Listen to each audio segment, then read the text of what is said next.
Yeah, No, yeah, cool, Emil. Awesome. We finally got to it. So I'm yeah. We did. I'm like the beginning of the day was like, okay, what am I going to do with my day? I cleaned the house, did all that boring shit, then started doing some planning for some other things. And I thought, okay, I'll give Emil a call.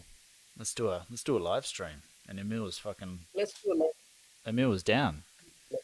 Emil just got back like the from good old days. Emil just got back from his little fucking mad tour from Africa. Yeah, yeah, yeah. Send country. Send N-word country. Yeah, we get banned already from this. Yeah, you have to beat that shit. But I'm half black. You cannot see my waist down, but I promise you. Yeah, man. Well, how? Oh, shit.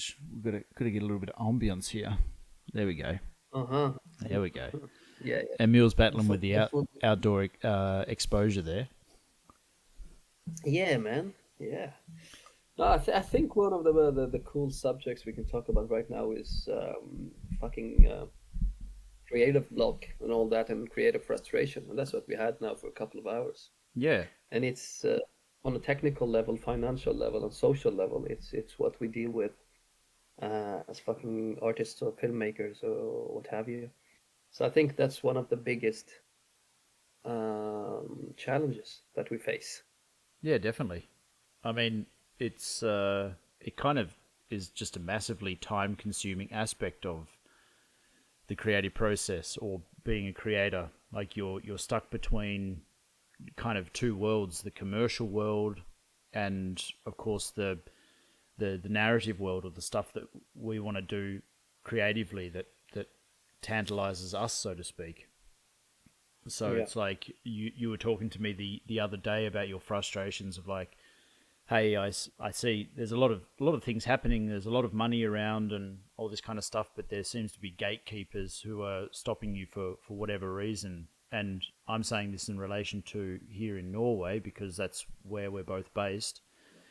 And Yeah. you know, it's not a point of complaining. It's just a point of frustration. Like, where do we go No, from but here? we're also allowed to complain. You know, that's the cool part about being where we are right now. I think we are at a point where we can be very critical and we can complain about it because we haven't received the funds or the backing that we need in order to be shushed or hushed by money. So for now being, I would complain a lot, but I assume that position because, like I said, I haven't got the backing yet. If I get the backing from a certain institution or whatever, of course, I'm not gonna Name talk any as names? badly as critical about them.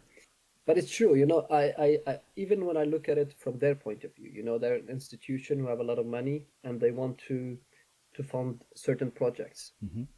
The thing is, what they're writing down in the checklist, like what do you need to check in order to get the funding, is not correct. That's what I feel because I do tick those boxes in certain projects when I apply for certain projects Mm. because the reply emails.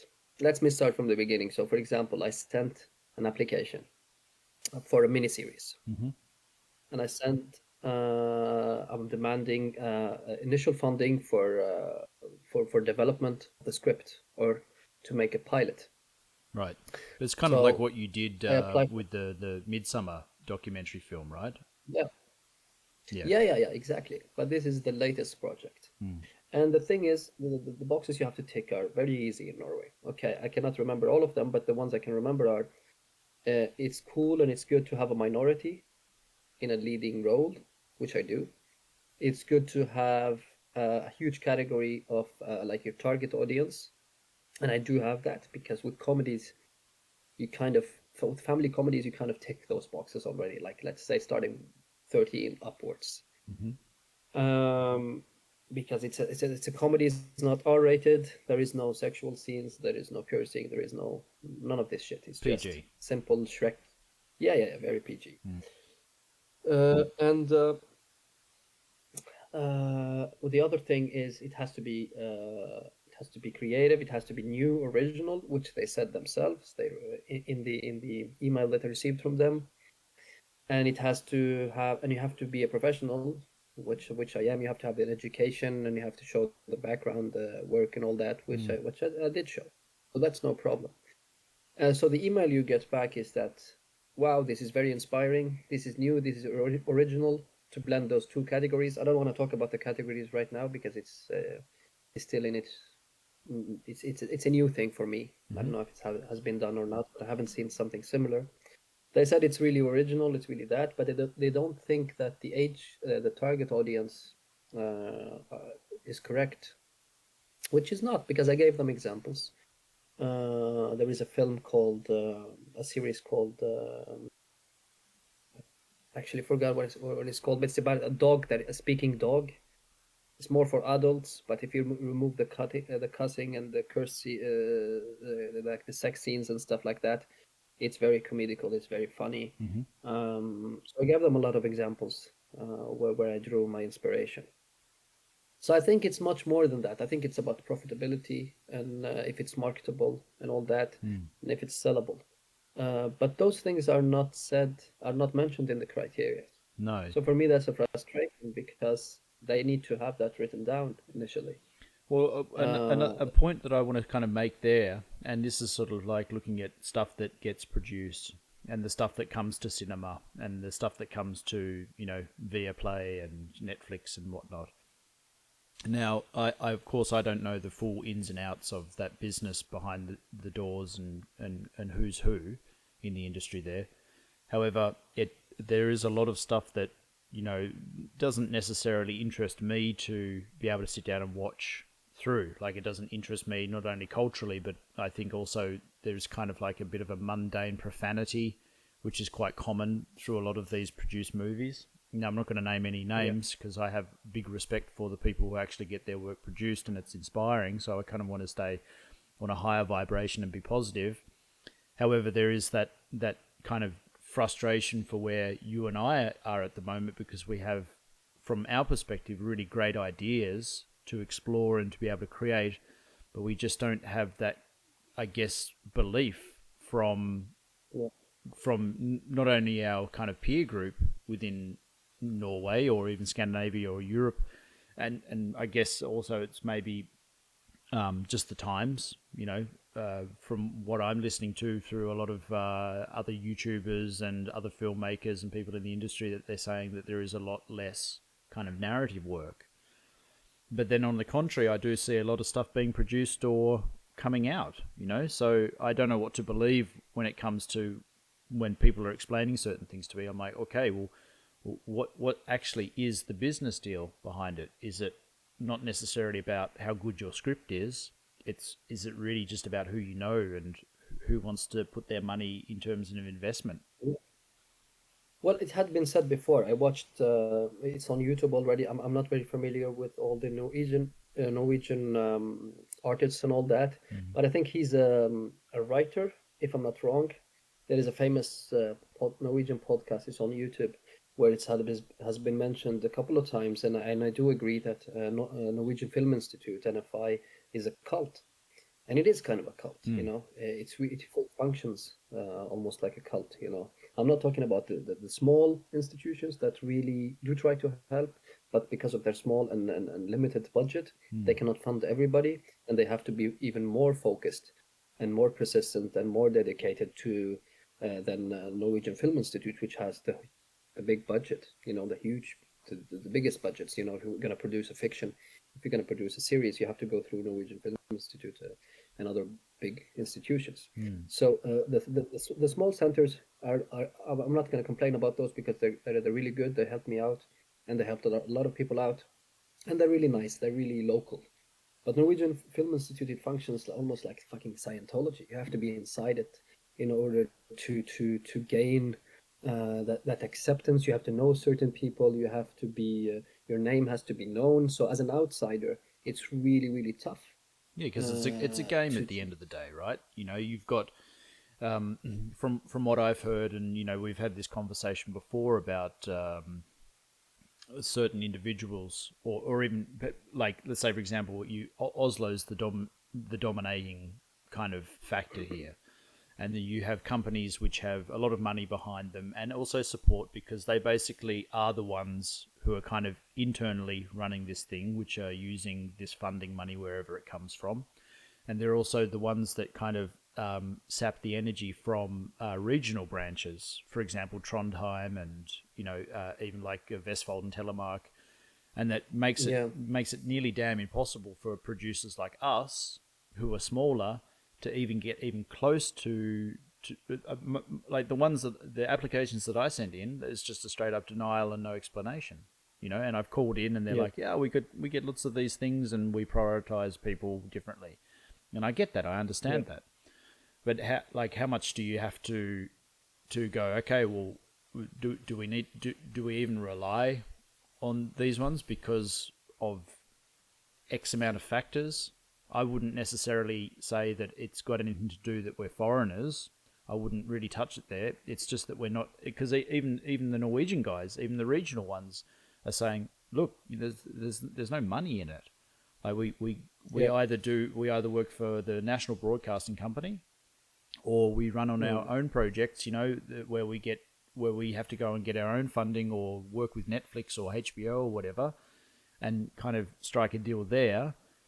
But Yeah. it's very in, like in a clique. There's a Well, small that's number of the people, and I thing. mean, I've been in the lounge with them before in Oslo Yeah. and here in Trondheim and stuff like that, and they're very much only interested in dealing with their own business partners, which I understand. That's the So thing they're trying to do, and I think there is a Russian saying that says the fish spoils from the top, and it is a fundamental thing. Like, okay, we Norway has put a lot of money for films, let's say, and they did. We have a huge budget. We have what a good budget, what was in not a huge, but we have a 2024? good budget. 2024 was like 800 million kroner, which is a substantial amount of money. Yeah, it's good for a small country. It's good. It's not bad. It's not the biggest, but it's good. But when you have a system that is not based on enriching the culture and preserving the Norwegian culture and those certain aspects, and focusing on culture work, focusing on Norwegian creative work, focusing on the folk, focusing on the Norwegian grounds, the Norwegian roots, to enrich those and work more on those instead of establishing these new American films, these new fucking modern buildings, these new pop songs, these new rock songs, these new everything is new. Everything we're following basically the US, in our cultural whatever. But at least the US has a huge diversity. It has a huge Mm. diversity. You cannot say what's American, what's not American. And that's what's happening now in Norway. We can no longer look at a building and say, oh, this is a Norwegian building. It could be a fucking Austrian building. It could be a fucking building from Washington, D.C. Who knows? Uh, Mm. Mm. but it doesn't mean that we don't have things, we don't have our own symbols, we don't have our own roots. We do have, it's just that they're not in the highlight anymore.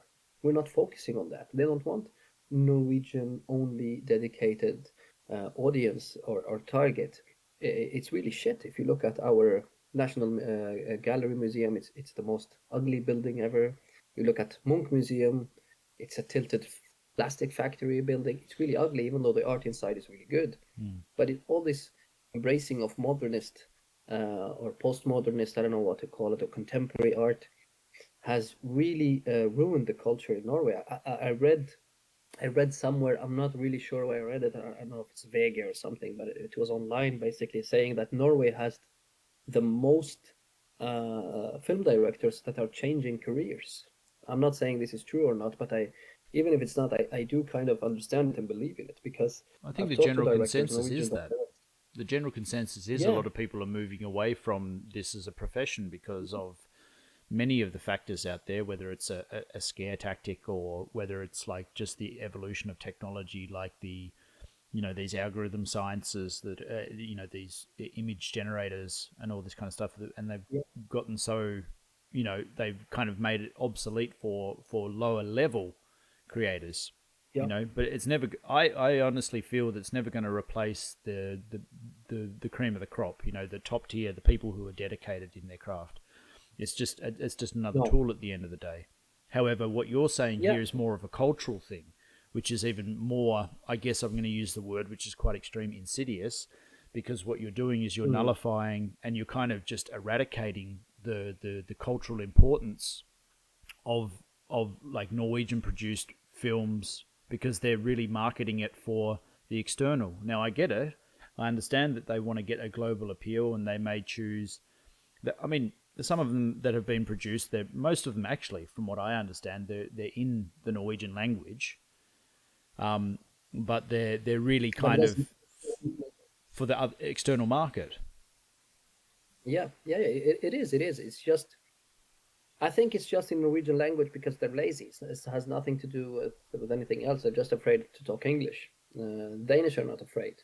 You know, there's so many Danish actors that work in the Danish market and the American market or the English market. Mm. Even the French. We have Austrians. We have Germans who work abroad. You know, but it's just Norwegians with too. The language thing is just the utility or the codes we use to say what we need to say. But it doesn't have to do with it being Norwegian spoken. It's a Norwegian film. It's not. It's really Americanized, very Americanized, and the only films, only Norwegian films, or I shall say maybe film, that do end up in Cannes and sometimes the Oscars and Sundance and BAFTA and all that are films that are basically I would feel more dedicated to the French market. You know, Mm. the French have certain criteria in Cannes, and we can see that all through these years. If you just look at the past 5 years, it's either Iranian films because they have a huge deal with Iran, and I do understand that they make great films, Mm. and the other films have, in my opinion, are just have like 90% sex or around sex or sex problems or nymphomania or whatever it is. Is this the Those films Iranian ones you're always talking end up. about here? No, no, the French ones Oh, or the the ones French that ones. end Yeah, up yeah, in Cannes. yeah, yeah. Of course. Yeah, are usually around that subject, and I do not hate it. I'm not saying it's bad or good. I'm just saying that a lot of those films from all over the world end up getting the Palme d'Or or Un certain regard or whatever, you know. Mm. And the Norwegian films and the Danish films and Swedish films that do end up in Cannes are those kind of films that dedicated to that one subject. Mm. And the other films who don't end up there are really Americanized and they stay very local. They end up on VI Play or something like that. Yeah. And you watch half of it and then you click next. Okay, So we have to take a pause. I think we yeah, yeah. set the cameras first. Yeah, I will set it back. I have just put the timer. Nice. Today's coffee grinder situation is a. I'm going to do a shameless advert plug here because why not? Yeah, why not? Why not? This is Are we good? I don't know, man. Second I've got to take. bring this down to Telemark. I'm going to bring a Yeah, you have couple of to, yeah. bags down with me and do a road trip. This one here, it's so Hmm. good. What kind of coffee are you Hmm. into these days? Are you into a Brazil, a Kenyan? I've kind of gotten educated uh, quite a lot from the Um, coffee and all the different magical aspects of it. my coffee is simple. Black Simple. with a lot of cigarettes. What, you got cigarettes in the coffee? Oh man. In the coffee, out of the coffee, beside the coffee. No, but this one here, like, so I'm working at the moment with the roaster, and I get my hit generously from him. Mhm. I know I've never tried light roast coffee before. I've generally just been a real dark roast coffee drinker, and just really punished it. Me But too. I've started appreciating the light roast coffee a lot more because you're getting it's kind of like almost a tea rather than a coffee. Yeah, yeah, I So understand. Yeah, because it has this bitterness or something. yeah, and well, it's not just bitterness. You get all these different flavors. Anyway, I'm not about to go all aficionado on this business. I think we've got to focus on what we came here to talk about here. Um, Yeah, but to get that subject, like I said, for me, as an outsider looking inside, I'm not saying there isn't like the some unique films or some small ideas that pass through. Like for example, there was a really amazing series about the Norwegian Arbeiderpartiet, the Norwegian Workers' Party, Yeah. and it's fucking amazing. It's Mm. really incredible. It's really creative. It's the shit. It's really good, really fucking good. So it exists. There is potential for the Norwegian market, and that's a beautiful Norwegian-rooted art project. Mm. That is really cool.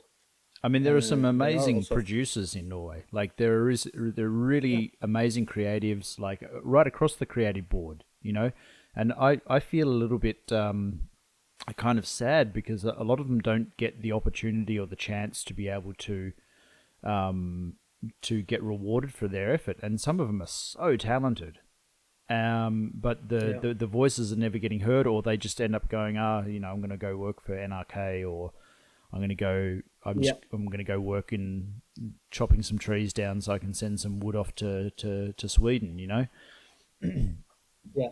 So Well, also not to get political on all that, but just a small segment saying that, and many people agree. Norway is not leftist at all. It's really far from it. There is some leftist aspects. That's it, but it's not a leftist country. It's a heavily capitalistic country, mm, and this is a bad thing.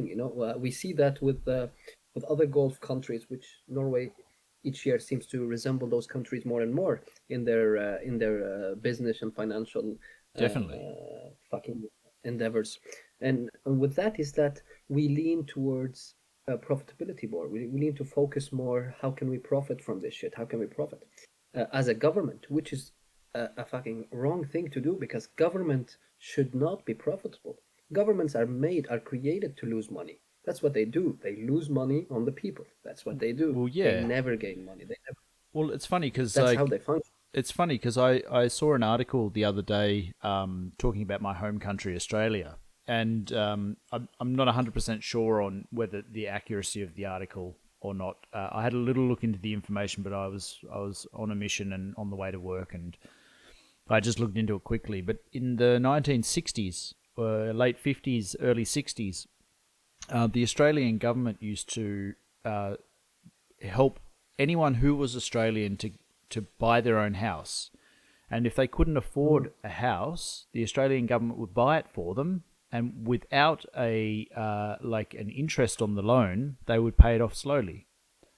So every Yeah, Australian was afforded a home. And now is not the case.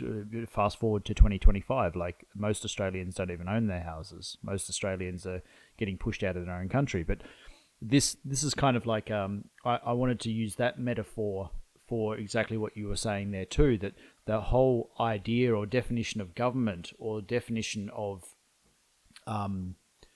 helping the people has kind of disappeared because there's this kind of globalist idea.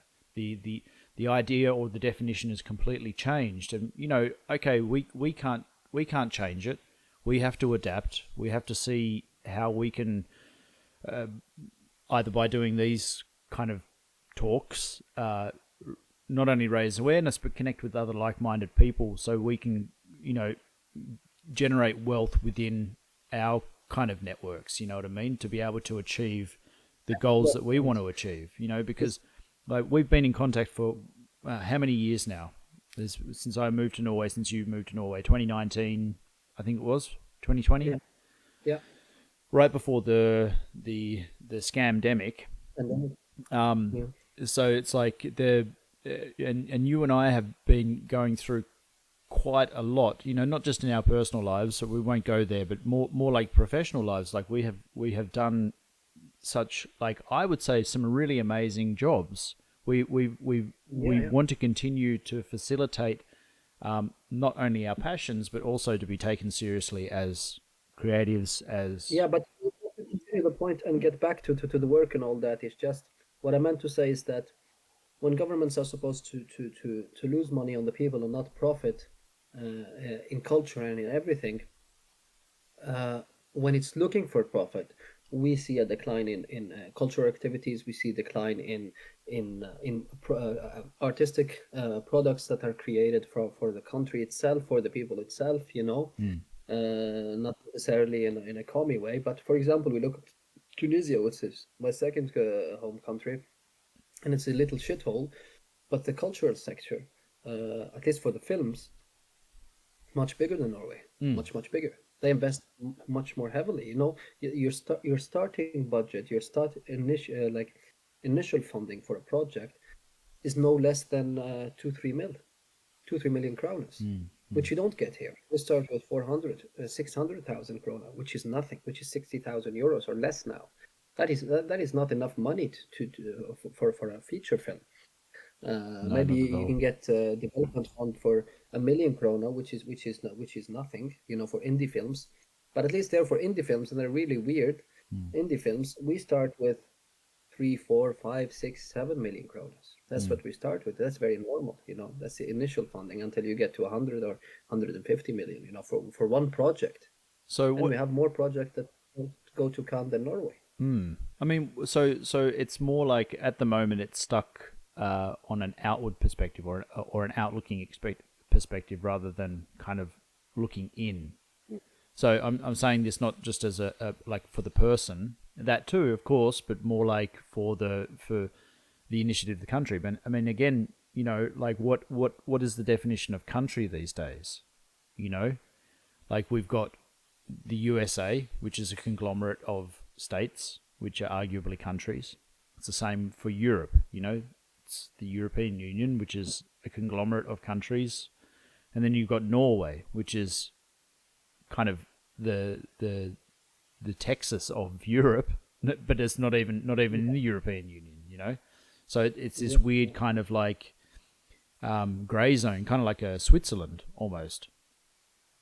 But yeah, it is. It is. but Yeah. it's not as I wouldn't say it as well managed like Switzerland is, but No, um, no, it's very badly. but you have a small number of people very much in control here, and Yeah, but yeah, who are yeah. those people? Yeah, yeah. Well, there is a tiny people controlling those things, but like I said, it's just for me. What concerns me is the cultural sector, which is really bonkers and crazy here. So I'm not seeing a possibility to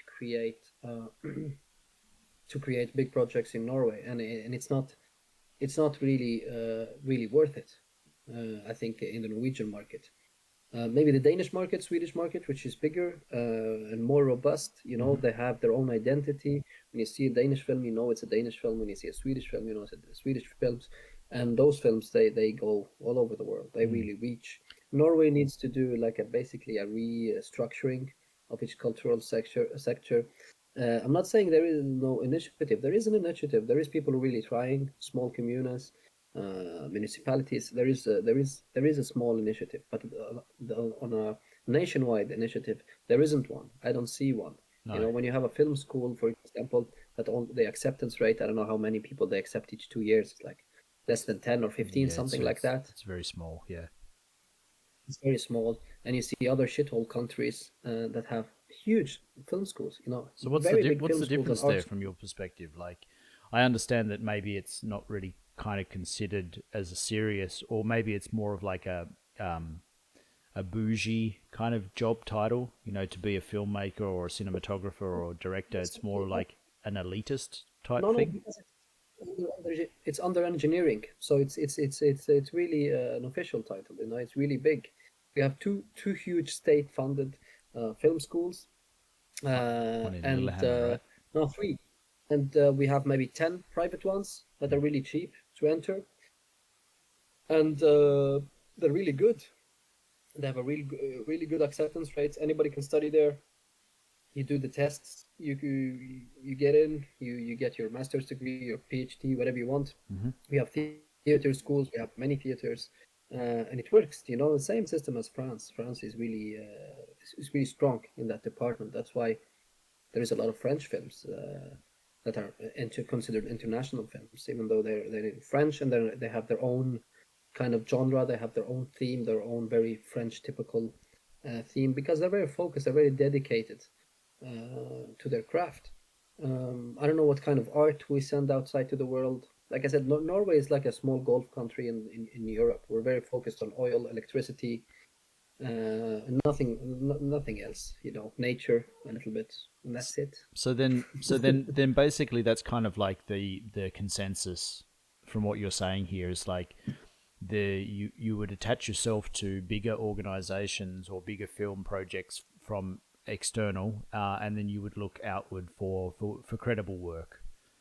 Yeah, Because to be able to create a film here, I mean, it's definitely doable. They do it, of course, but it's very difficult, and you need to have the right players who are going to support you the whole way. Because if you from my experience, even if you have 80% support, it's not enough. it's not enough. Yeah, so, but even 80% is like is a far reach. But let's look at the other side of the coin. The other side of the coin is that flip side is that they co-produce and co-fund a lot of great projects outside of Norway. Yeah. For example, any country that is labeled developing country, they can easily get funding, and they get a lot of it, from Norway. A lot of that money goes out, which is very good because a lot of those films reach the Oscars, they reach the fucking Cannes, BAFTAs, whatever you want, and that is a trick there for people who have double nationality, Norwegian and something else. Mm. It could be an entry point. Let's say I move back to Tunisia. I no longer reside in Norway. I change my address and my location there in Tunisia. I can much easily or more easily apply for film co-production, for development funds, for production funds, diffusion, distribution, whatever it is, more easily because I'm in a developing country which follows the MENA region or what have you. And yeah, many Tunisian films have done that. Many African films have done that, and Norway has participated in co-producing a lot of great films, really, really great films. Yeah. So that's the flip side, which is good, but also bad for the locals. It's really bad for us because we need also that portion of the money here in Norway. We need to produce Norwegian stuff, with a Norwegian identity, with a Norwegian label. Yeah, it's cool to fund a Sudani film, then it wins the Oscars and what have you. That is really cool. But we have to also, on the counterpart, fund a Norwegian project Mm. that is really Norwegian. That's not just about the naked people running in the forest. That's right. No, it's Yeah, but it's definitely it's like this topic. You can go very much down a rabbit hole. Like there's so many, and again we're very limited in our knowledge and all that kind of stuff too. But it is interesting to discuss it and see how we can kind of start to voice this. And I guess this is the reason for this conversation, to be able to platform that and kind of ask those questions, and maybe have some people who do know when they do see it on YouTube or on social media to then go, hey, look, there is a way. Hey, look, we would love to work with you guys. And to be honest, like from what I understand, is a lot of people just don't know about us. They go, yeah, oh, I had this one guy, he was saying here, he goes, I can't believe you've been living here for such a long time. Like, and you're with the kind of title and status that you do have. And I had another one go, your CV. And I'm like, yeah, my CV, my info sheet. They're like, you've done a lot, man. I'm like, yeah, I've yeah, done a lot, but I'm still wanting to do more. And they're like, whoa. yeah. And I'm like, what do you mean, whoa? Isn't that kind of normal, like, to have a relatively long CV if this is the kind of field you're working in? Like, every small advert you do, any social media stuff that you do, anything that you do, like, you put that to the CV. And then some people look at you and go, Yeah. why are you here?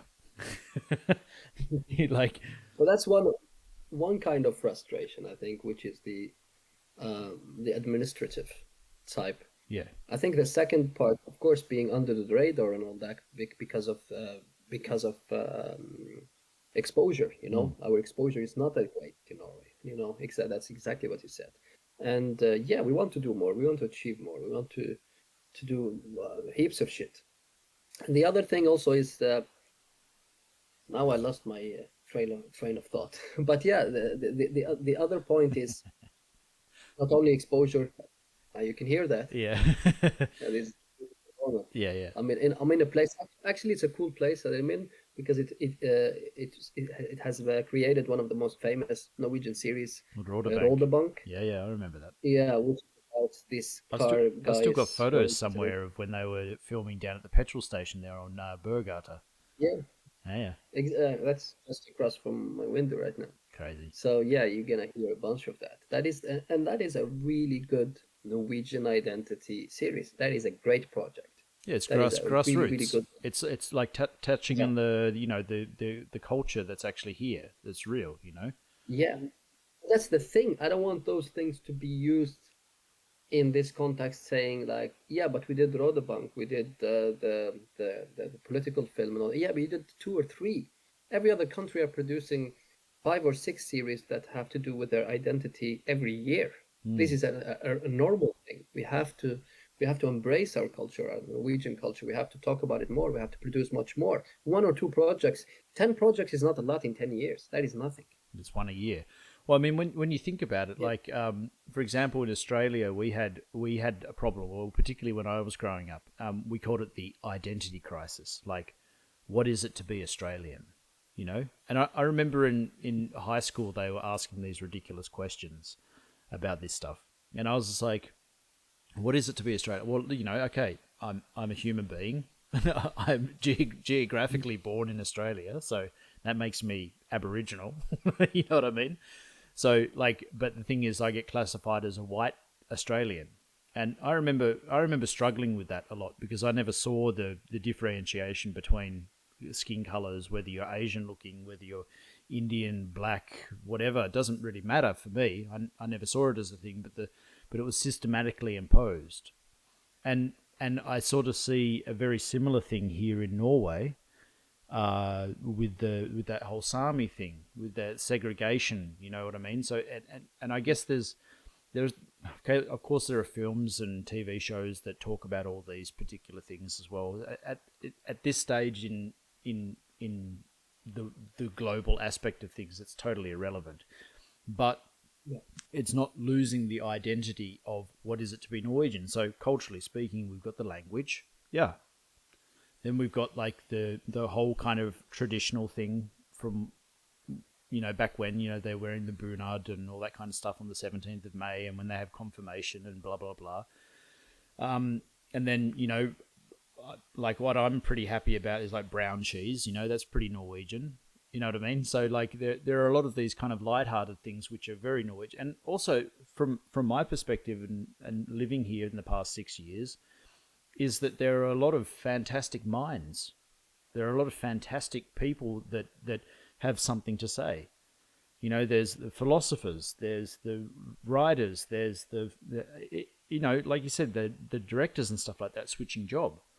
Like they want to create films, they want to have the voice. And from my perspective, I'm coming from a graphic design background originally. I wasn't a filmmaker, a cinematographer, director of photography in the beginning, but I used photography, to help me with my graphic design, and then eventually getting into the video. Because when I was at school or at university, digital wasn't really the medium. Like it was available, but it was still very, very much, raw, so to speak. So it was still Betacam tapes and film, and it was just wildly expensive. So I could not afford it, being in middle class. But then fast forward maybe 12 years ago, whatever, I started getting into that because I bought myself the digital camera, the 5D Mark II, where I could film with that one as well, and made some music video clips with some French friends in the Riviera. And like the point now is that I was talking to Anders Tangen. He's kind of like a solo producer here in Norway, and we had a conversation up in Levanger for an event that started, I think it was early this year or late last year, I can't remember. And it was for And Talk or Talk And or something like this, where it was And Action, that's the name of it, which was this kind of 1 day, 2 day festival up here in Trondelag. And I spoke with him directly, and he goes, "Hey man, back in the day we used to have to pay so much money for getting film, or paying for leftover film, or doing whatever we could, but it was really expensive. But now there is no reason not for someone to produce." And I agree with him, because we can film we can film something on our phones. You know what I mean? Like I was looking the other day with the iPhone 16 or whatever the newest one is out there, the Max one. And I'm seeing like this ridiculous rig on it where that you can connect lenses on it, or you can even put anamorphic lenses or adapters or whatever.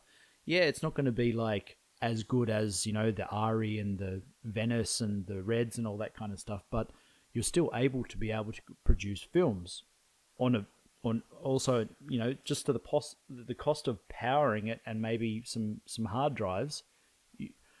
Like this is the thing. Like, are we kind of in this phase of that traditional needing to get this funding from the state, which is good to have, because then you've got time to write, you can really make it that kind of traditional professional thing.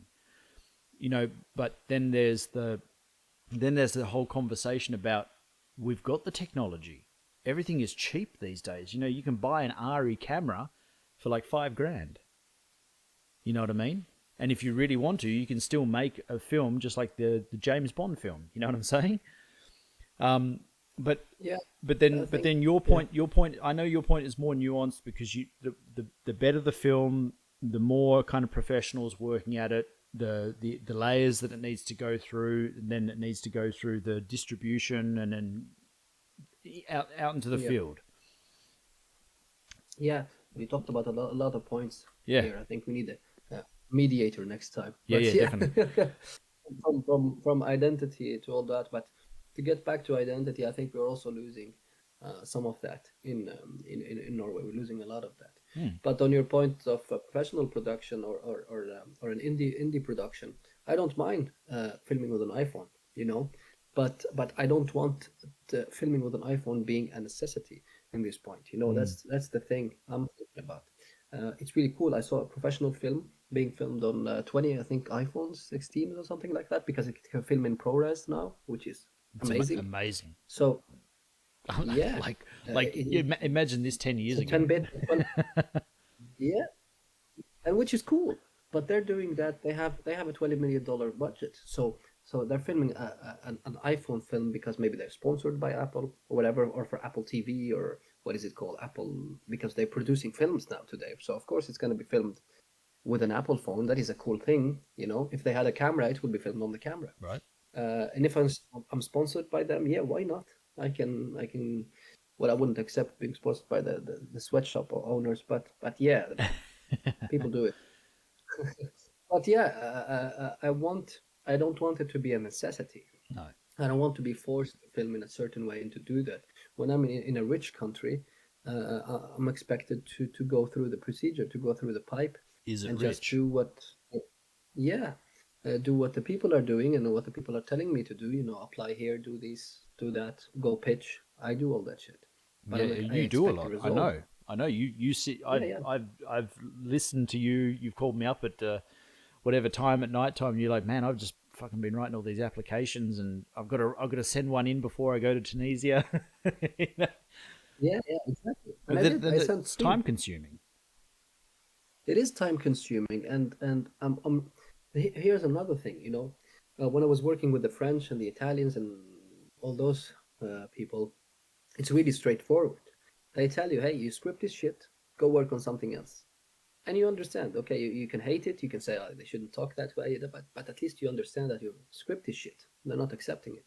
But here the problem is that they don't say that. They say, "Oh, this is really creative. This is really cool, all of that." But we had to accept other people that are more qualified, or we have people who have post production, and they are like they are above you in the Priority. hierarchy or whatever.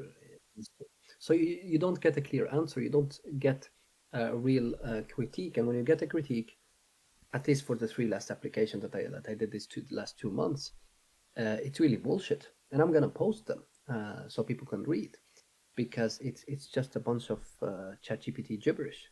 It has nothing to do with the point. They're really conflicted. For example, I can say that yeah, your application for developing the script is underdeveloped, which is retarded. How can it be underdeveloped? You just fill out. There is a form to fill, and you answer all those questions, and that's it. There is no script to send. There is no treatment to send. It's just you answer those questions, and that's it. So there isn't more to add. And if there was a place to add more, I have a bunch of documents. I have on a half finished script that I can send. I just need the money to get other comedians to write with me the dialogue, which is very important because comedy is written in groups and it's not written by one person. The thing is, if I'm gonna do the indie and the low budget thing, yeah, I can have a couple of comedian friends sit with me and write this shit. But in Yeah. Norway, that is impossible. You have to pay these people. It's almost impossible. Me and you, we can sit down every day do an hour of writing, but neither of us are comedians. I need comedians, and people need to be paid. When you live in one of the richest countries in the world, you're expected to get at least, I'm not saying a lot of money, just a little bit to be like a symbol. Mm. Like a symbol that, okay, you're in, work on this project, follow it, pursue it, eh, like the bare minimum. The bare minimum. So let's say So, that and that is possible. let's say that we, My, that like I don't want to focus, of course, always on the frustrations. I want to focus something more on like the manifestation of things. So you've got a desire. So let's say give me three of your current desires that you wish to achieve in the next, let's say, 2 years. yeah, just produce shit.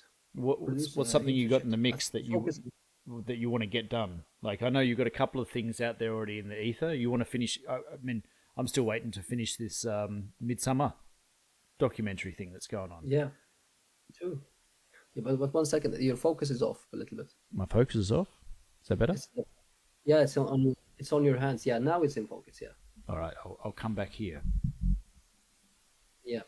Yeah, now it's back. Yeah, There we go. but yeah, Shooting that with Zeiss. project, Zeiss is nice. that is very nice. Yeah, that project is really cool.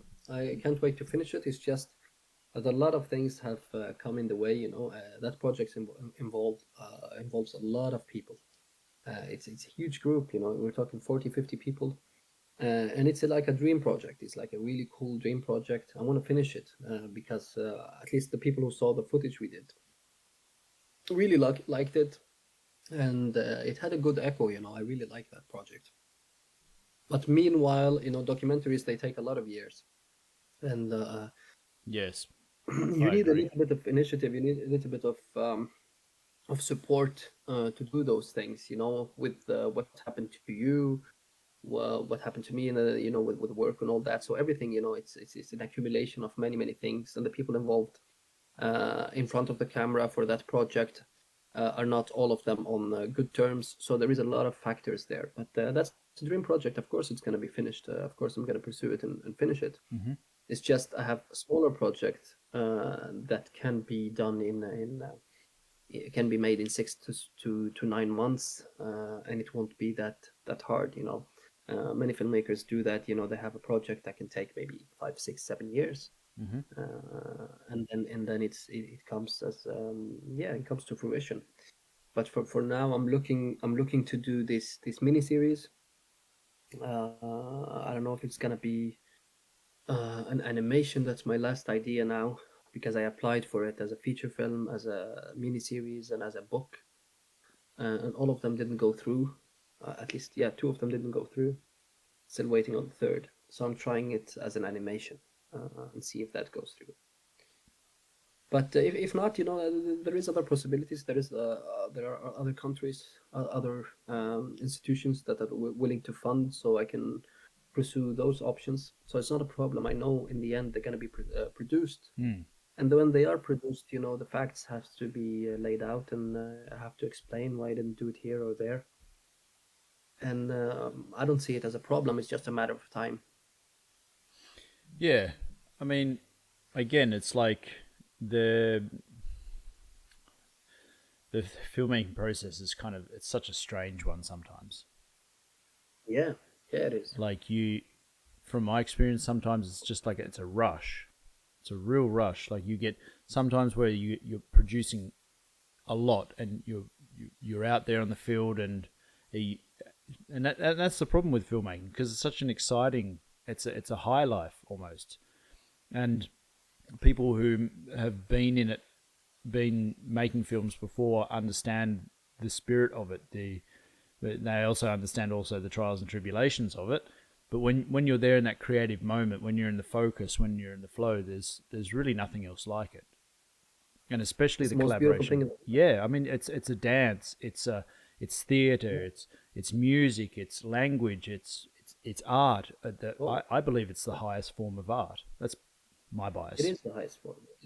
Yeah, it is, and it's a high. It's a real high when I get a beautiful idea, and but you know you do it for so long. You do it for 10 years, and you expect certain things. You know, I know I'm Mm. still young for the profession I'm pursuing, You got grumpy. but you start to have yeah you start to have expectations. You know, at least at least not those like positive expectations, but at least something to tell you, okay, maybe you should stop, maybe you should look at it from a different angle, or maybe you should do something else, which we often do. You know, most filmmakers do. We try to do other jobs just to provide the necessary needs and means to survive. But how long can you ride that high and that wave? That is the question. You know, how long can we ride it? You know, and many factors come in to that. But I'm not saying it's not a beautiful process. It's the most beautiful thing. It's the most beautiful feeling. It's the most beautiful high, strongest high. You know, because it will last from the beginning of the idea until the diffusion in the cinemas and all that, or the TVs, or the YouTube, or whatever, what have you. Yeah. So it's a very long-lasting high, Mm. but also that high can be interrupted by many factors. Yeah. Yeah, I mean, like, what do you do um, in the times that you're not being in that kind of production mode? Like, how do you keep yourself busy? How do you keep your creative muscles flexed? Well, a cool thing that I really like, I started reading again, which is really really good. You know, Nice. as a writer, you have to read. You have to read a lot, and you can never read enough. You know, you always listen. You hear new suggestions, new book ideas, new books that I haven't read, plays. I got into the habit of reading plays now, Hmm. Greek plays, English plays, American plays. There is fantastic American plays from the 30s and 40s that are really incredible, Nice. and there is heaps of shit. So the thing is, because I'm a little bit frustrated. So what I'm doing now is, or what I'll be doing from now on, I'm not going to produce any new ideas. I'm just going to adapt. You know, use adaptations, because there's millions of books that haven't been made to the screen. So that will be my job next on. I don't want to work my brain to death to come up with something and write something that may be or may not be produced. So I'll just do adaptations, because many people don't read these days. So people don't know those books. Most people don't know that. It's people who watch uh, small screen, Netflix, and all that. They don't read. So you can easily make a fantastic hit series, or a nice indie film, or a really cool project, a very creative project based on a tiny little play, a one-act play, a two-act play. It's really incredible. And that's a little my little Pandora's box that I opened, which Nice. is beautiful. But I also stay creative doing music, you know. But music is just a hobby for me, and keeping it as a hobby, not pursuing it professionally, is also a very good thing. So you don't get those frustrations that you get with your other career, which is very positive, I think. If you're in a creative field, if you work as a photographer, maybe pursue music as a hobby, but only pursue it as a hobby and not professionally. So that's how I do it. Yeah. I mean, it's just another creative outlet, really, isn't it? Like you, it's the same with me. Exactly. You inspired me to start doing some beats because I was frothing over that track that you made for the boat charters people, like Yeah, that, yeah. just that industrial electro music, and I was just like, "Fuck, you made that?" And you're like, "Yeah, man, it's nothing." And I'm just like, "What do you mean it's nothing? Like you produced this track, which is epic." I mean, like again, I bought myself actually the computer that I'm streaming from here. I bought that with the Desire. I also got some MIDI controllers here. I'll pull this one out. I found a deal. Ripped out this MIDI controller. This is some old school. Yeah, that's it. I'm gonna do a little screenshot for that and put it on socials.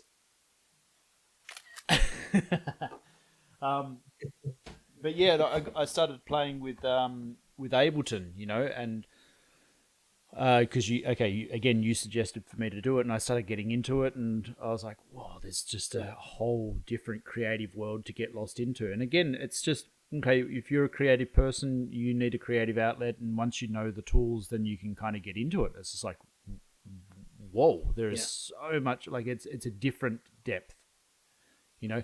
And again, it's good to know to make music because let's say, for example, you can create a track or a song or something like this, or even just ambience. Because I started playing with Mm. the synthesizers. I got a hold of this Morg, I think it's called Morg synthesizer, and was playing around with this. And I looked at my clock and I've gone, shit, I've been here for like an hour and a half just twisting knobs, you Mm. know? Yeah. And You talking digitally or physically? the physical one, because Well, I went to the music store here in Trondheim, and they have a couple of these. yeah, They had a rack with three, I think three yeah, of these Morg synthesizers. They had a digital one, but I like again, yeah. anything digital is like it's cool if you're in the producer's box and you need to quickly get something, but it's a different experience when you're actually playing with the whole analog thing. Yeah. And I was just like, whoa, this is so But cool. Moog is like top of the industry synthesizer. Like it's the top of the top. Yeah. Like arguably it's the best synthesizer company. You know, it's really incredible. No, it's nice, Moog is like a dream instrument. and like for when we're talking about like staying creative, staying keeping the muscle flexed, so to speak, like it's important for us as the creatives just to explore different things because you may go off on a tangent, you may go off and start doing some music for a while, and then that's what inspires you to do your next film project, that or short or Exactly. music video even. Like like I was thinking before, because I went down into the dark depths of magic and all this kind of stuff, and I was just like, oh my god, if I can make this ambient track or if I can make this drum and bass thing, think of like the mad video clips I can make. You know what I mean? Because Mm. I kind of like, But here's where we differ, because I don't do that. Like I think of it, but just to say in the sake of thinking of it, because I have filmmaking, which is my career, or that's the job I want to do, and that's the job I'm doing. mm-hmm, I don't want to connect it to the music now. I don't want to see the possibility to be connected because then I will introduce frustrations.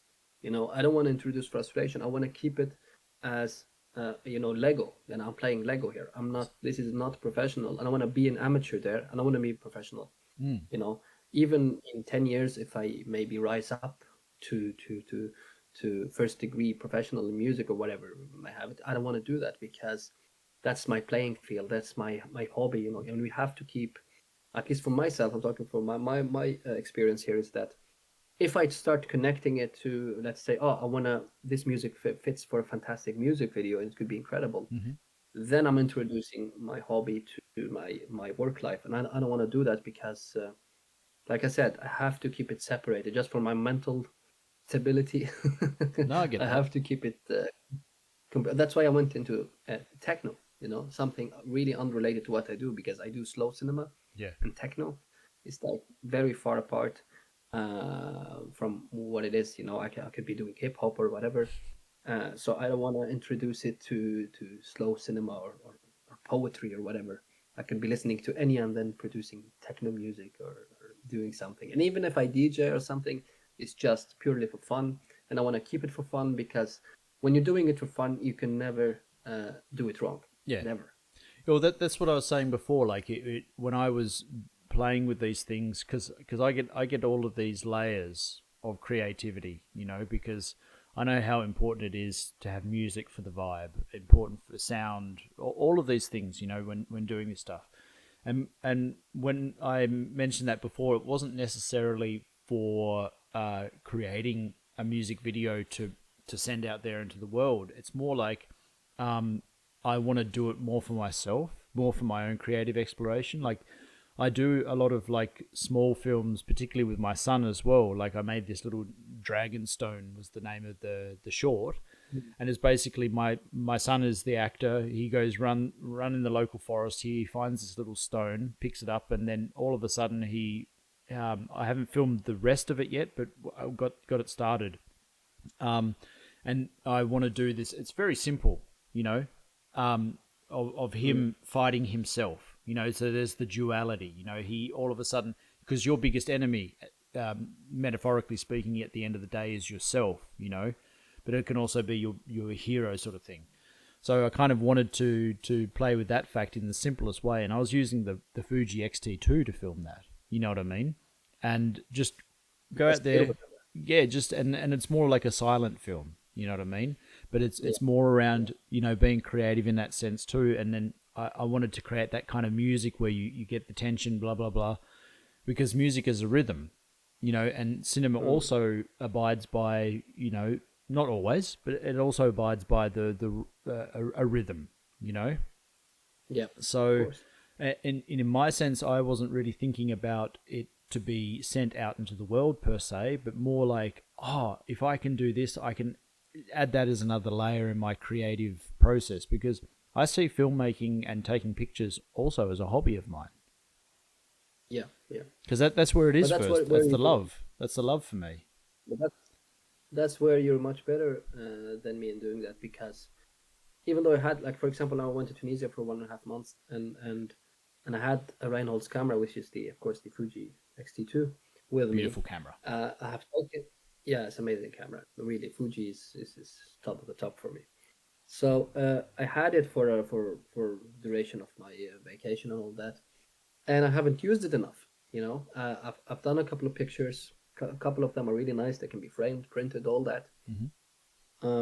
But I haven't done much video because I see myself I see myself more as a writer director than a cameraman, or than a person who can, what the French say, caméra stylo, with a French way, where you're using the camera to write, you know, a scene. Camera I is the kind of pen. lost that thing. Yeah, pen cam. Yeah, Hmm. I kind of lost that thing, but you're doing that, which is really cool, and it helps me kind of refocus on that, because I want to get that back. I want to use the camera again as a pen, as a writing tool, not only as a documentation tool. And yeah, I kind of lost that way because of life and frustration, even at my young age. But I really want to get back into that. It's just there are a couple of scenes I look at them and I know it's a good scene. I can just pick up the camera from my bag and just film it, but I don't do that. Mm. I always thinking of mise en scène, how to place things and how to do things, and also maybe also the back of my head is the idea of why bother. Yeah. Like you said, you're not going to publish it, but I'm trying to remove that thing. I'm trying to remove, because I'm living very inside Yeah. rather than living outside, and doing what I'm really thinking about. But it's like an Yeah, exercise, you know. It's like yeah, it is. and it's kind of like it should, for you to stay kind of like in shape. You know, it's like the body. You know, Yeah, I get up and I do my meditations every morning. I get up before I speak or get into it. I listen to my astrology or do whatever, and then I do my push-ups. I do my kind of like little meditation just to ground myself from the dream state, and then I'm ready to take on the day. And the way I see that, because that's more of like a self kind of tradition. I also try and pick up the camera every day as well. And actually, that is. in comparison to what I was like when I was 28 years old, your age, I'm 38 now, so 10 years ago, I was wild on trying to post and going out and taking epic shots and stuff like this always. But life does get in the way. Life does sort of Yeah, throw you oddballs here and there, and you know some of the experiences that I've gone through. I don't necessarily need to talk about it on here, nor that I want to even focus on that. But it's like it is just a matter of fact of like, even if you take one photo and it's shit, you've still taken a photo. yeah, You know, even if you've yeah, written something, because I also like to write too. I get things off my chest, whether it's that or all of a sudden it just comes to me. Like I'm like a blade of grass or a hair, an antenna, and then the wind comes over me, and I collect that information, and then it has to come out in a piece of paper, and then I put it in my folder. And I don't Mm. necessarily look at it now or next week or anything like that. I may look at it down the track. You know what I mean? And it's the same for like I've been getting into this whole YouTube creation stuff. Not only for the professional work, that's one side of it, but more for my kind of creative personal side of things as well. I'm going to try not Yeah. on the microphone. Um, but there's that thing of like trying to be have that creative outlet daily, even if you are feeling like shit. Like there have been days where Yeah. I've gone, I want to fucking burn this whole world down. I Yeah. really just I can't handle it. But the creativity is probably your biggest like your biggest savior really at the end of the day. Because we are in a Yeah. creationist world. We are in a world where we can make something magical happen from our fingertips or from our manifestations. And I think that's the majesty of it, really. Now here's to just adding to what you said. It's about when real life catches up with your creative life. And that is the tough part, because you are in this creative mood, creative bubble with your creative peeps or whatever, with people around you that are really creative, and then real life hits you. Mm. You suddenly come out of the or come into the matrix, You I get would you say. get kicked out of your And house. yeah, You haven't paid the rent. exactly. What? What rent? Yeah, What do you yeah. mean rent? I own this house. Not anymore.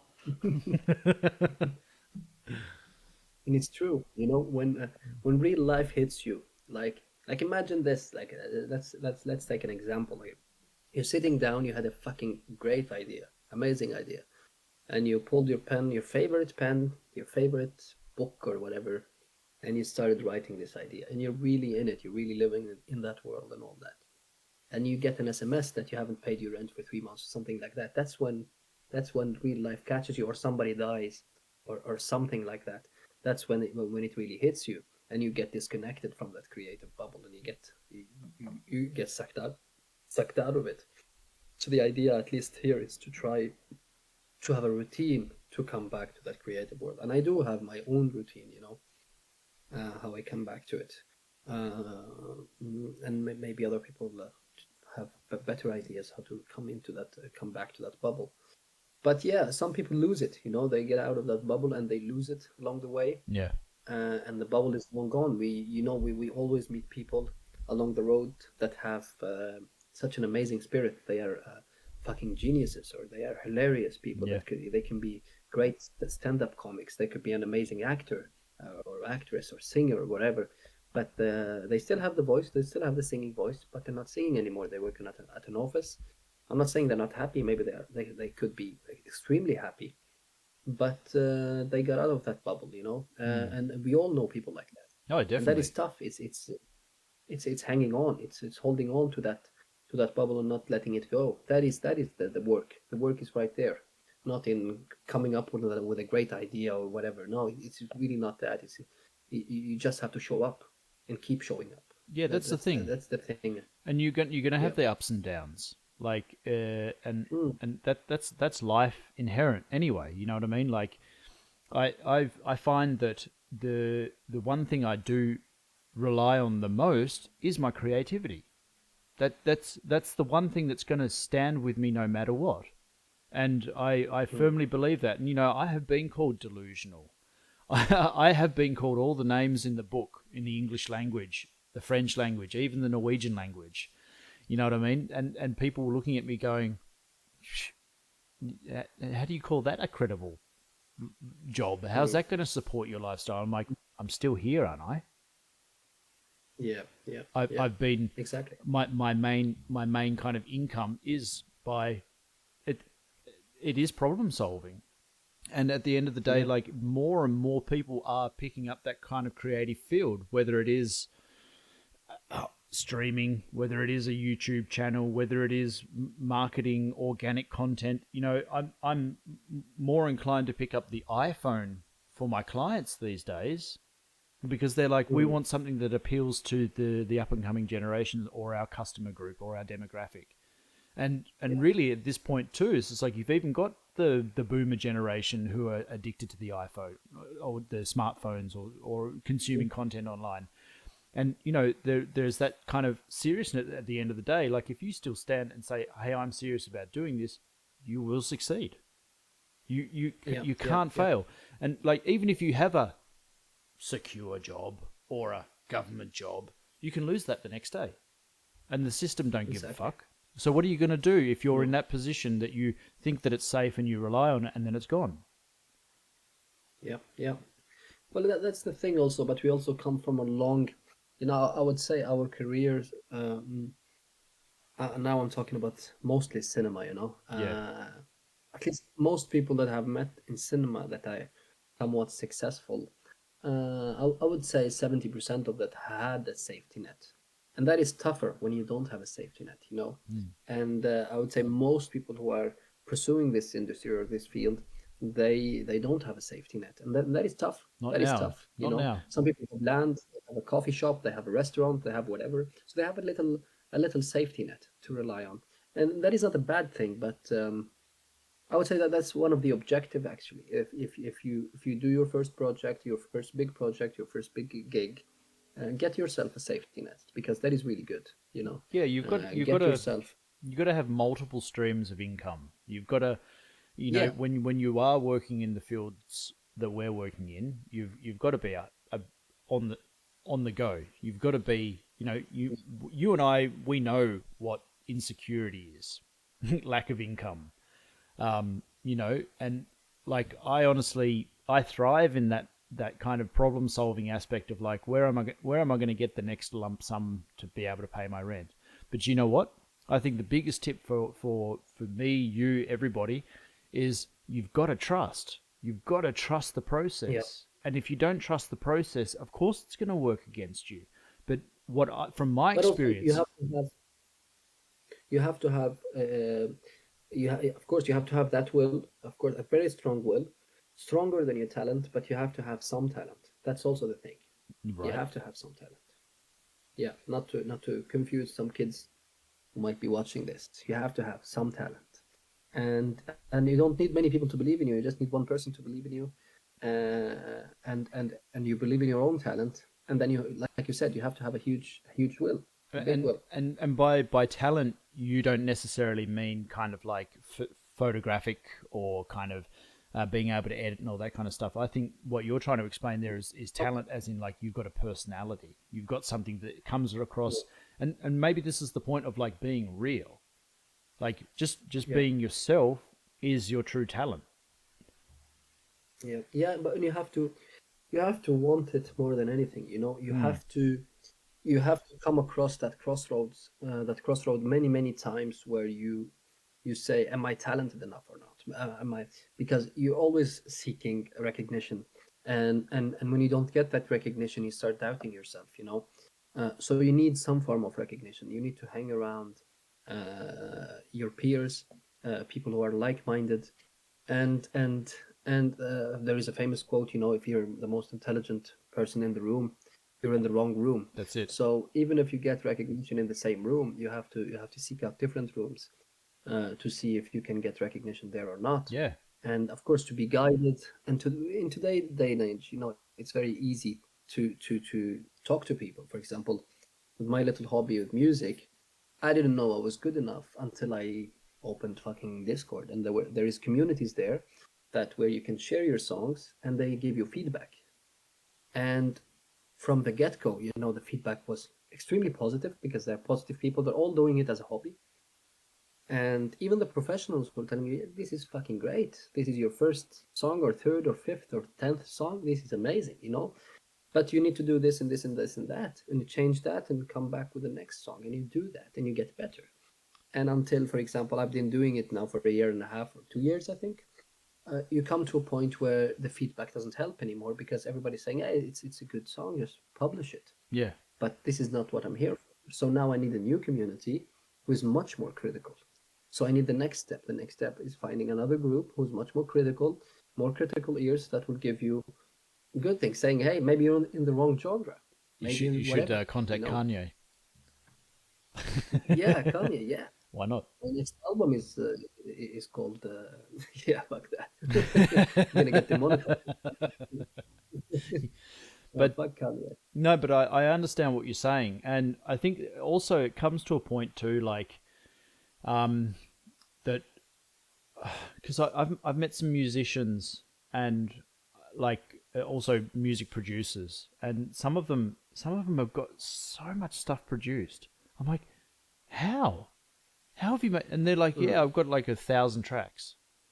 I'm like, what? And they're yeah. like, yeah, I make a stem, or I make a beat, or I make a this, or I make a that, and then we just do these things, and it's just they and I've listened to some of the stuff, and I've gone, wow, this is really Yeah. amazing. Okay, from my perspective, I have a little experience in it, but I mean, I also know it sounds good. I grew up in the music industry too. Like my mum owned a music store in Australia, but it's like Mm, I've been exposed to that kind of stuff, and arguably that was kind of like the major. Actually, that's probably the major reason that I wanted to get into filmmaking, is because I okay. had a VHS tape of The Offspring, and it was a tape of random music videos, random skate and like action videos, some random like bong smoking videos, just all of this real random shit that they DJ. created. Yeah, or like all this random shit. I think it was called the actual video, the VHS video is called Offspring Americana. So it's a classic. You Okay. can I think it's on YouTube and you can just watch it. It's hilarious. That's what inspired me to get into this kind of stuff. Because I think also my grandfather too. He used to film his model boats that he used to build, and he had the radio remote boats, and he used to go down to the local bay and drive them around. And he used to also film them with his camera because he had a beta camera.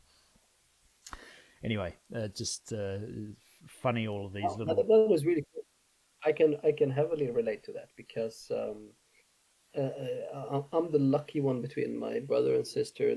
I'm the oldest because my mother used to tell me a lot of stories, before going to bed when I was young, when I was 2 and 3, and I have a long-term memory, so I can remember from I was two years old. Gosh, So all those stories I remember, and she was a genius at coming up with stories because I would come up with the synopsis. I would give her the theme. I would tell her, hey, tell me a story about the king who had the fucking elves for daughters, and he rode a fucking elephant or whatever, and she would come up on the spot with a story. And awesome. now and today, that is my that is my creative power. That is my gig. That is my thing. I can come up with a script on the spot, with a new idea, with whatever it is, based on any theme.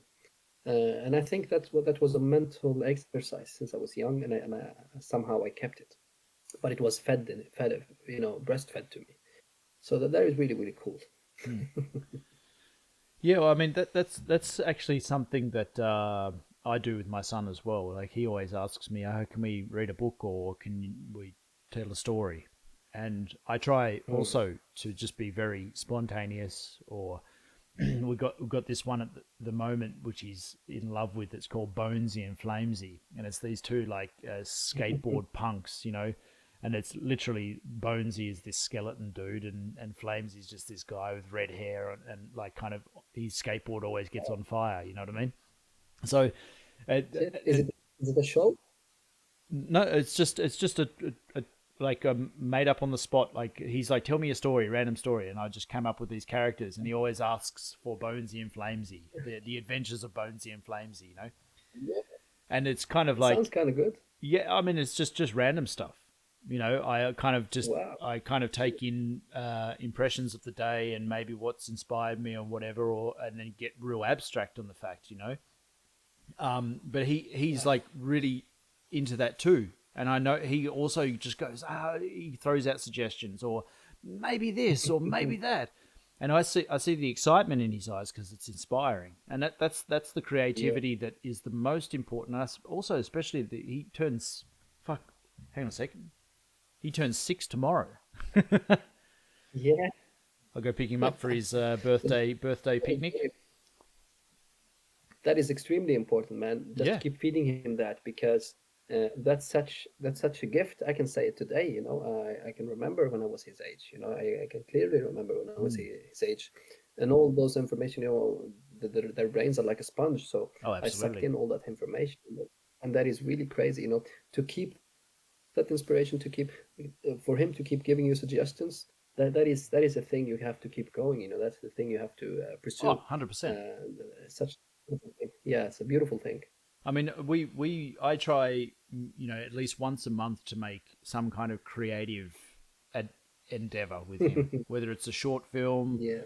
or at least some creative portraits. I get him to also suggest whether he wants to dress up in costume. I bought for his birthday some what is it, this Decepticon mask and outfit, and then there's also this Yeah. ninja from anyway, I can't remember what it's from, but it's just like I'm in this mode of like he is at the beginning of something, and I'm not necessarily trying to force him into being a cinematographer anyway, but like him to be able Mm. to understand what like how many 6-year-olds knows what anamorphic lens is? Not many, I don't think. And he goes, "Oh, Papa, that's an anamorphic lens." I'm like, "That's my boy." You know what I mean? But I'm not necessarily No, trying to no, like say, hey, you have to be this. Not at all. Like I'm just being me and showing him like my creative nature and hoping to yeah, inspire him to be whatever he wants to be. Whether he wants to be, what do you call it, a person who goes and makes gardens, or a person that yeah, a writer or whatever it is. It doesn't matter what he wants to be. But that fact of just understanding that creativity is like very important for not just the youth, not just for the children, but also for us when we get older. Like I still have yeah, um, that kind of childish nature in this act of wonder. Like I go out the other day, I've mm, got it on my personal YouTube channel. I put a kind of a short up there. I just went into the forest and I was like, oh, I'm looking at the trees and some birds, and then all of a sudden there's this bird sitting on a stump. I'll send you the link later, but there's a bird sitting on the stump, and then I'm like, I squat down and I'm like, how's it going, little birdie? Like, have you fallen out of the nest? And he comes over and hops over to me, and then he sits underneath me, and he's there for like 2 minutes. I'm just like, what's up, dude? How you going? You know what I mean? And I think that's the kind of like when you connect to that the natural self, and you connect to that kind of creative state, or just being in the moment, being real. That's where you really touch the true creativity. You touch source, and and I think that's so important for people. Even like me, I'm 38 years old, and arguably, some people are like, "Oh, you're still young," blah blah blah. And I'm like, hmm. But then also, when I talk to people maybe your age or even younger, they're like, "Well, you're 38, man. You're fucking over the stump." And I'm just like, "Yeah," but like, I also feel it's so important still to be in this kind of state of wonder, this state of curiosity, this yeah, state of like going, "Hey, the world is yeah, fucking beautiful," because that's what inspires me at the end of the day. I go, wow, I get all these impressions. Like, even talking to you sometimes, I go, fuck, I'm going to go off and get on a tangent. Like, I want to go to Tunisia. yeah, You know what I mean? yeah. Why not? Well, that's the thing. I don't remember which writer said this. He said, "Don't count age by the days or something like that, but count it by how many transformations you have had." Right. And that is really true. We have so many transformations in life. Whether it's good or bad, but we have so many of them, and I think that's what counts. I met so many people.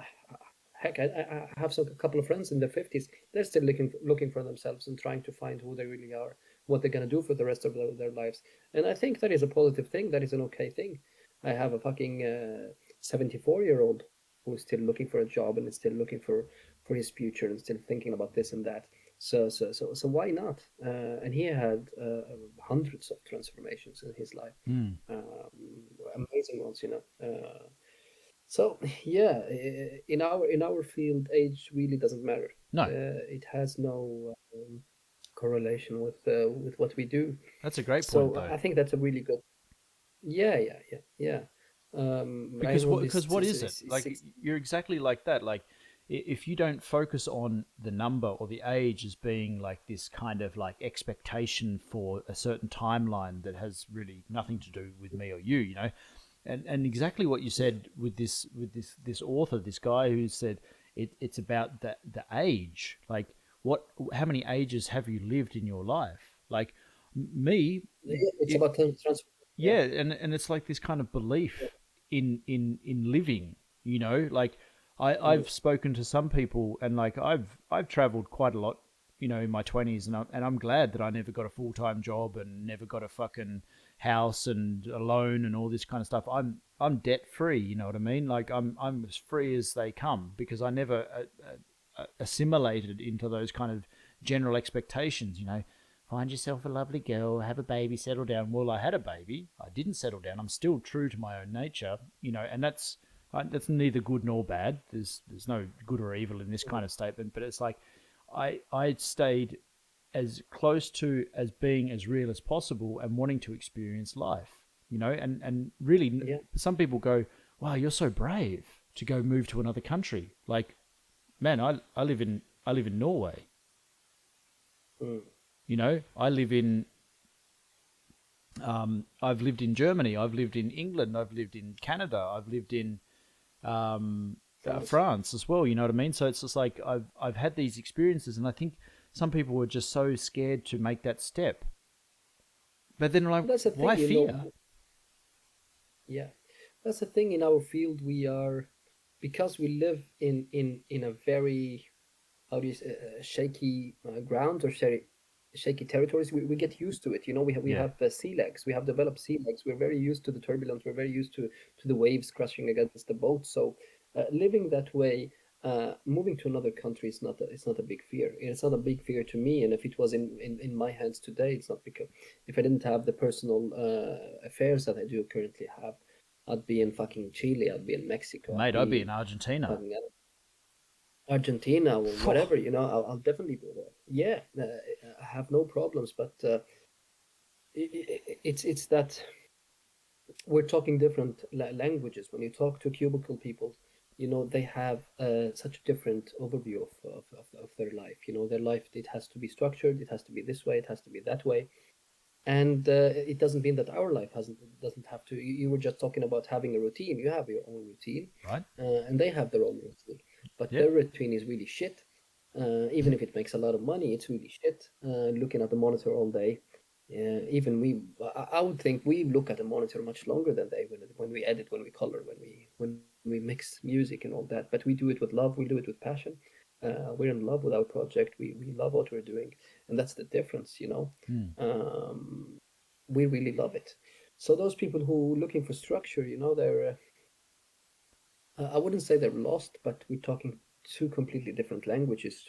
We will not understand them, and they will never understand us. Which is fine, But because we're not but here fuck, they to will pay for our movies. yeah, we're not exactly, we're not here to say what's better and what's worse. We're just here to show I'm that not there are saying it's two better. completely different I'm different saying, lifestyles. There are two completely different mindsets, because it also is a type of person. I understand that somebody wants to have a structured life and doesn't want to think about doing the money, the finances. I get it. Like, I don't necessarily enjoy doing my accounting either, but for me to be able to do that and still hold the liberties of freedom like I do have, and I'm so grateful every single day that I'm a free man, that I'm able to decide, ultimately what time I get out of bed, even though I get out of bed like between 5:30 and 7 o'clock every day, and I do my yeah, ritual routine.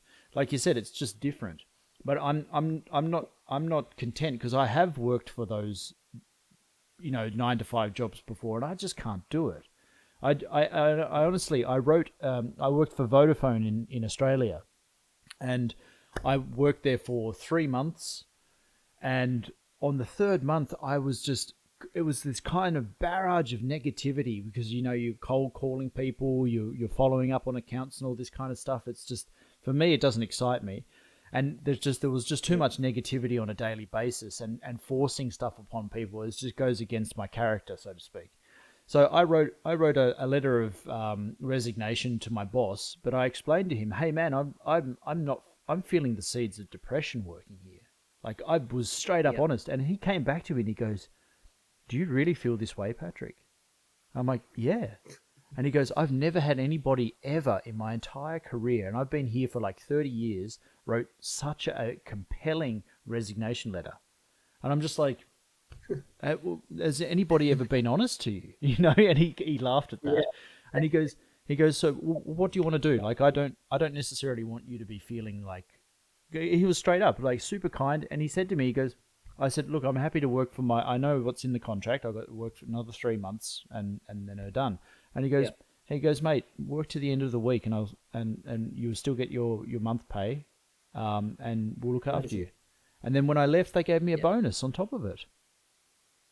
Fuck. I love Aussies, man. But Fucking love it's Aussies. not just about the Aussies. I think it's more about like the point of being real. I think some people, Right. depending, it doesn't matter. Like, you know, a manager or a person or whatever, as long as you're being real, being true to yourself, Yeah. and being like communicative to the people that you know are there. And I honestly think people genuinely care. Ultimately, at the end of the day, Yeah. yeah, okay, you can be in a stressful situation, you focus internally, but if as long as you're real and genuine and come across as that to people and say, hey, look, you know, this is just not for me, man, I salute you. Yeah. That's the thing. You know, the difference is, and I told that to a couple of students before, and I had them in for writing workshop Uh huh. because these kids were asking me really cool questions, and one of them were like, because they had to develop scripts and all that from the daily life, and one of them were talking about their parents, stuff like that. But Yep.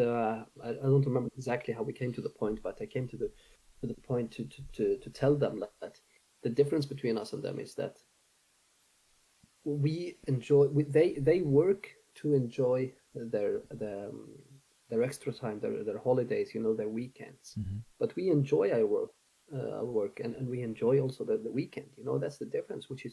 Which one is more favorable? You know, we really love what we're doing, and heck, if we're getting paid for it, that is incredible. Right. And we enjoy our holiday. You know, so I Eventually. think that is a beautiful thing. Yeah, and also like sometimes I'll be waiting in front of an office or something, and I'll be having a smoke, and you see an administration person coming out and having a smoke, and he can barely talk. I try to chit chat always with them, and the difference is I'm having a smoke because I'm thinking about something. You know, I'm writing something on the phone, or I'm thinking about an idea creatively, but they're having a stress cigarette. So that's the difference. I don't smoke when I'm stressed. I sleep when I'm stressed. You know, Yeah, yeah. I don't pick up the phone when I'm stressed. I smoke because I'm having a good time.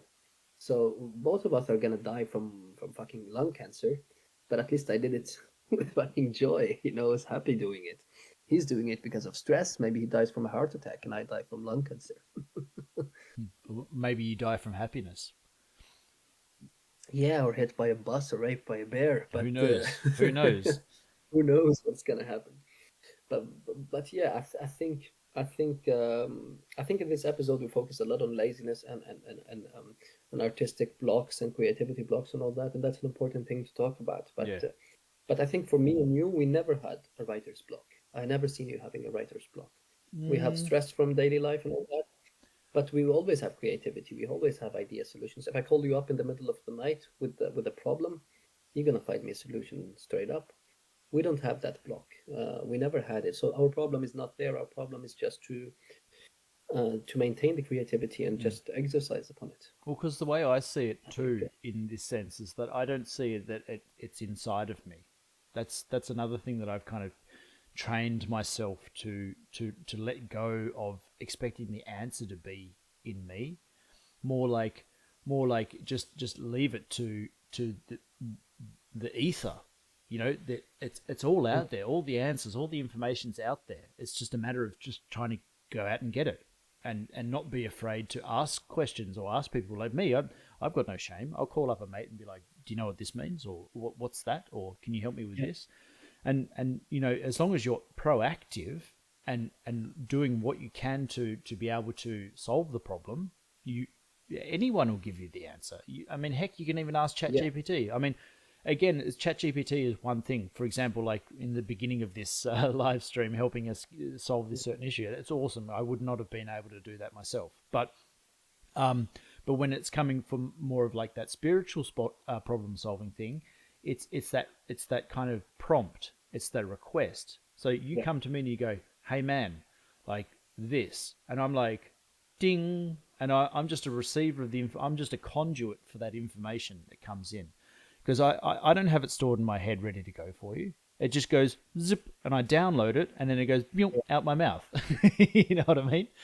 So I try and live it like that. That the information is always there, and like as long as you're kind of navigating to go through, you already know in your intuition, and you rely on your Yeah. intuition to go, hey Pat, or hey mate, or internet, or whatever it is. You know the answer is going to come to you, and you know that you don't need to worry about it because it will come to you in its own time. But here's the thing. Let's circle around. Oh, I need to reset my camera 1 second. If you Aye, can carry on with that point, so I can reset. of course. Yeah. Go. It's reset. So yeah, Reset. what I find also with people, I would say more my age, not your age, which our age is not so far apart. We're just 10 years apart. But people my age are really frustrated and really stuck in, and I think most of it, I wouldn't say most of it, but a big chunk of it is because of the exposure nowadays to social media and all that. When you look at, for example, Instagram or Facebook or Snapchat stories, Mm-hmm. and of course, people are not going to take their sad moments or their down moments. They're gonna show the best moments of their day. The big points of their vacation or whatever, or repost an old vacation or quote, something like that, and you start to see, you start to compare. You start to see, okay, he's my age or she's my age, and she's done all of that. He's done all of this, Mm-hmm. and they are successful. I'm not successful, and it becomes a positive feedback loop where you're stuck. You cannot get out of it, Mm. because it charges you and it makes you more down, more depressed, and you look at it more and you become more depressed and more and more and more. That's why I stopped all of the social media things. I don't look at stories. I don't look at shorts. I don't look at, because it really feeds into that negativity, into that idea that you are worth less or more than somebody, or a group of people, or people especially in your age. So I think my age group, at least the ones I've talked to, they're really stuck in that. They're seeing what they're lacking, and not what they have, um, which is really, really sad. I think they just need to go out skateboarding, or like just go out and Yeah, be in the elements, you know. And yeah. this, like a friend of mine, she was explaining to me that she goes every single day to have a forest bath or a nature bath or whatever she called it. And she goes, that's the only way that she can kind of get out of this perpetual That. kind of doom loop or doom scrolling or whatever they call it. And like I've done the my share of doom scrolling. Like heck, I share so many memes, and people are like, Patrick, you got to get off the phone. I'm like, I'm doing other things. You know Yeah. what I mean? But it's like, I understand it too. Like there is a bit of this kind of like kind of silent depression almost, and I try not to give it any kind of credibility, and I do my Mm. best just to inspire people if they happen to interact with me in their day or whatever, they feel compelled to come and talk to me or whatever it is. Not that they do a lot, but sometimes I interact with younger people, older people, and I just try and stick to the reality of life. I try and stick to the true Yeah. nature of my being. And I've even my girlfriend has said on several occasions, she's like, Patrick, you're just too intense for some people. I'm like, so be it. Like, if I'm too Yeah. intense for them, that's not my problem, And I'm not trying to be rude or anything. And I'm also at the end of the No. day, like, yeah, maybe it's like an age thing. Not that I'm trying to focus so much on age, but I've had the experience now where I just want to cut the bullshit. Like Yeah. I don't necessarily like I recognize depression and all that kind of stuff because I've had my fair experience with not me personally, but like people around me and loved ones being very much in that Mm. depression state. But I've also been so full of energy and just active and doing what I can just to stay in movement, because if I'm not actually moving, my body hurts, my body begins Yeah. to ache, So I really like I really encourage people just to go and do some skateboarding or ride a bicycle and just do the simplest of things. Turn the phone on airport mode, at night time, and just like what you're doing, reading a book. Like what I Yeah, do, I I think it's write. much. I think it also could be much easier, which is something I do. I'm not saying it's positive or negative, but this is what I do and it works for me. Hmm. Is that I come to a certain point in my fucking life or whatever you call it, that I with all the I found a way to channel all that critique and all that negativity into a positive filter. I don't know You have what to to. call it. You have to. Yeah, no, and what I do with it, if I see some people happy and good for them, whatever, uh, but to feed my own ego, because I'm very critical. I'm extremely critical of myself, and it's for sometimes takes a toll on you when you're very negative about your own ideas and your life and all that. So what I do is between me and myself, I talk to myself saying that I keep telling myself that I'm much greater than them, even if they're sitting on a yacht having the best time of their life. I'm feeding the information to myself in my head that I'm much greater than them, much better. I'm a fucking greater writer than them, even if they got fucking 5 Oscars. That's the information I feed myself. I'm much better of a writer than them. Their films are shit, their books are shit, their songs are shit, whatever. But this is the information I feed myself, and it keeps me going. So it works for me. I don't say this out loud except now, but this is what I feed myself. Mm. Fuck them. I'm much greater. I'm much better because I'm the opposite of that. I tend to humble myself when I'm working or something like that. I tend to accept opinions, even if though those opinions are not as good, as my ideas or my solutions or whatever. So I tend to do that in my own time. I tend to criticize a lot of people in my own head, which I think is extremely positive for me because fuck those people, Yeah. and that's what works for me. And again, like what works for you is also like it changes over time. Like I also had this I have this opinion now that there is no competition. Yeah, exactly. There I is no think of that too. competition, I'm not even looking. I'm not even watching your stuff, And I'm not saying that I'm the best. I've got a long way to go, and I've got to go until I reincarnate, or if I go to the Yeah, next realm, kind of thing. But it's like it's also that fact of like you've got to do it now. You've got to be you've got to be just creating, because like I don't want to get to a point in my life where I've used my body so much, constructively speaking, that I've used my body so much that I can't move anymore. Hopefully by then I'll be half yeah. cyborg and still be able to move, and you know what I mean? But that's a big thing. The now factor. The now factor is a torture in itself, Oh, of because course. that's the thing. Like you have to do it now. You have to do it now. You have to do it now. But if you don't have the means or the capacity or the will or whatever to do it now, it takes a huge toll on you. So the now factor is such a big thing in our world. It's really huge. You Yeah, know. and it doesn't help that Uh, I'm an Aries sun sign, I'm a Sagittarius moon mhm. sign, and I'm a fucking Scorpio fucking rising sign. Like a friend of mine the other day showed me like what that means, and she goes, "Jesus Christ, you're basically the embodiment of of of the most torturous internal nature, like this constant desire to move, this constant desire to go deeper, and this constant like looping of both of those desires, so all in one being." I don't know about the signs and all that. I'm a Rassas sign. That's my moon sign. I don't know what that means, but yeah, it's I understand where you're coming from. But it's more internally. It's more internal than external factors. Mm. I used to use also a lot of external factors to explain why the now is not happening. And it did not help me, because when you use external factors you stop moving, because it's something outside of your reach, of your control.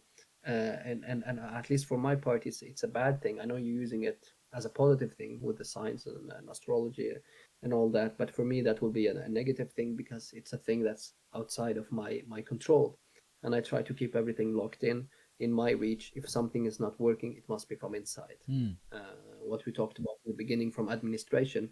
Yeah, I know I can say that it's their fault or they're hindering me to pursue whatever, but I cannot do that because then I have no control over what's over my future. Mm. So I have to say it must come from inside what I have in control. So I have to reach out to other entities, other institutions, other whatever. So I function inside out, outside in. For me, at least, it's very tough.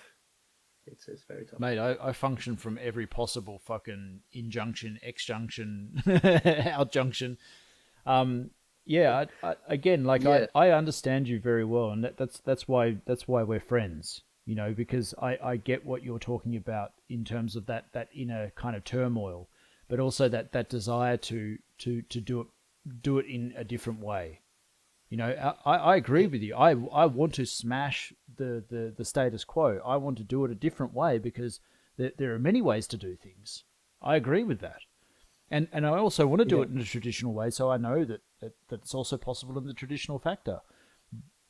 But yeah, I'm also a person that I've got a great deal of flexibility. I can, yeah, I can really challenge and also accept that there are different ways of doing things.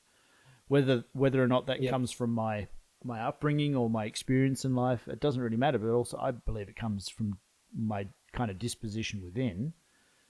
Uh, yeah, but at the end of the day, it is all possible.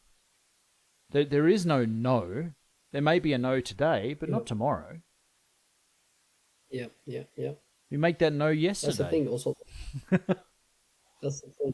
Not to give in to the negative elements and all that. I think that's a very important factor. We talked about it, all the willpower and all that. You have to will it. Mm. I think a lot about what I tell people that I meet along the road from either getting into cinema or getting into the arts and stuff like that, or getting into, I don't know, fucking gastronomy or whatever field, creative field they're getting into, is that, yeah, there is a huge frustration creatively. There is many things that can hinder you and all that. Um, One way I remember that from school is when we get a writer's block, Mm. we tend to talk about or write about the writer's block itself, and it gets you out of it, and I think that quote or that idea can be used in many different things, Oh, definitely. if you're making a salad and you're getting stuck, you want to create a dish, to create a dish that you already know 100 times, and all of them will be different, there is some subtlety to it, Mm. just stick to what you know and keep at it. Because it's uh, experiential at the end of uh, the day. You're talking about the actual experience of life, and that's why we create, because it reflects life. yeah, You know, yeah, that old quote: "Art imitates life." You know, and then life yeah. imitates That's art. that's the isn't it Hemingway? No, it's not Hemingway. Is it Hemingway? I heard No, it. I heard art it from imitates life. Jurassic 5. Art imitates life, and Yeah, people get life. famous. Art imitates life, and life imitates art one imitates until one ceases to imitate the other, or something like that. Yeah. I forgot the whole quote, but it's a famous writer Mm. who said it. Yeah. No, man, it's the most important thing, at least for me, except like the music hobby and all that, is to stick within the field. Try to explore different elements inside the field. Definitely. If you make food, try to learn photography. If you're a singer, try to write your own songs. Try to write your own video clips. If you're a painter, try to be a fucking I don't know, whatever, a chef or whatever you want to do. Try to do pottery. Like, try to explore different aspects of the same field 100%. to stay within the same realm or 100%. world. Do podcast. Yeah, yeah. Because you get much Like more of a even this broader podcast. understanding. It's still Yeah, creativity, no matter what it is. That's what I was yeah, saying before. We live in a creationist world. Everything we do yeah, is a yeah, form of creation or destruction. yeah. It is. It is. And today, the thing is, everything is a double-edged sword this Definitely. day with AI and with the information available and all that. But help is available literally everywhere. It's just, I know the frustration is to look for help, because help is already there. Whatever you want to do, but Mm. yeah, just reach out to whatever. Well, look, man, I think we've touched on some really nice topics here, and it kind of gets that philosophical vein pumping, really. And it is so much more about than just talking about film projects and the film industry. And as much as I want to talk about lenses and cameras and all that kind of stuff, that kind of is beside the point. Really, it's more like explaining, what's really underneath the layers of our kind of external person. What is it that really motivates us as creatives, and what really motivates us to live. Because Mm, you know, there is so much beauty out there in the world to live through, and I think that there is, like, I guess a lot of people can get caught up, creative jobs this, creative jobs that, but maybe it is just time to hang up the hat for a moment and go travel. Maybe it is time to yeah, to, to go and try something else, and or even doing what we're doing right now. Like, this is not necessarily filmmaking. yeah, This is just having a conversation, and just to exactly. to to to just to channel the energy in a different way. You know what I mean? Because, Yeah, like, it is still a form of creation. We're creating energy yeah, by having these conversations too. Because afterwards, I'm going to go and reflect upon this, and you are too. And also that it gives a different kind of inspiration to go, hey, you know what? There are so many things to explore and do out there. And I really feel so positive and enthusiastic for the future. Like, nobody understands my enthusiasm and positivity more than me. And I know other people, they kind of yeah. go, oh, this guy's pretty fucking positive about life and things. Like, it's Mhm. probably to his own detriment. However, Yeah, it is just about doing what you can doing without comparing yourself to the magical entities out there, the things that you see on the surface, and that's kind of touching the point about that whole social media dilemma thing. You know, yeah, people are seemingly happy, but they're probably sad. You know what I mean? yeah, And it's this kind of comparison society that just doesn't make any sense. I really don't think that this is our future any longer. This kind of way of being, because yeah, a lot of people are having these conversations and saying, "Hey, this is not for me." People younger than you are going, "Man, I want to be a traditional housewife. I want to go and do pottery. I want to go and do the chopping wood and farming and stuff like that." Awesome, all the power to everyone. You've got the possibility mm, to do whatever you want in life. And I think that kind of yeah, that's a timeless thing. That's a timeless statement that whatever you want to do in life, it's available. You just got to go. No fear. Go out and grab it. Go out and do it. You know what I mean? And don't think yeah, about it. The more you think about it, the more it's going mm, to not be.